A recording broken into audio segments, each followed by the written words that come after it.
ખેડા જિલ્લામાં છેલ્લા 24 કલાકમાં 9 ઇંચથી વધારે વરસાદ વરસ્યો। અનેક નીચાણવાળા વિસ્તારોમાં પાણી ભરાતા જનજીવન પ્રભાવિત થયું। મહેમદાબાદ, મહુધા, ખેડા, કઠલાલ સહિતના વિસ્તારોમાં રસ્તાઓ બંધ કરવામાં આવ્યા।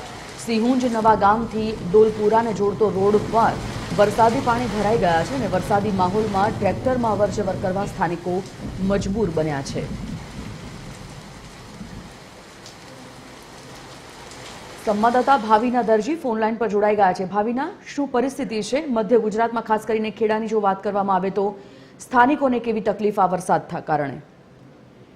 જી સંજીવની, ચોક્કસ ખેડા જિલ્લામાં છેલ્લા 24 કલાકમાં 9 ઇંચ કરતા વધારે વરસાદ જે છે તે વરસ્યો છે। ત્યારે નડિયાદમાં વાત કરવામાં આવે તો મોડી રાતથી મેઘરાજાએ વિરામ લીધો છે, જેને લઈ હવે ધીરે ધીરે પાણી ઓસરવાના છે તે શરૂ થઈ ગયા છે અને જનજીવન જે પ્રભાવિત થયું હતું તે ધીરે ધીરે કાર્યરત થઈ રહ્યું છે। પરંતુ હજુ પણ ખેડા જિલ્લાના મહેમદાબાદ, મહુધા, ખેડા, કઠલાલ સહિતના જે તાલુકાઓ છે તેના ગ્રામ્ય વિસ્તારોમાં વરસાદી પાણી ભરાવાના કારણે અનેક જે ગ્રામ્ય વિસ્તારને જોડતા રસ્તાઓ છે તે હાલ બંધ કરવામાં આવ્યા છે અને જે સ્થાનિકો છે તેમને અવર જવરમાં હાલ પણ તકલીફ પડી રહી છે। સંજીવની, જાણકારી બદલ ભાવિના ધન્યવાદ।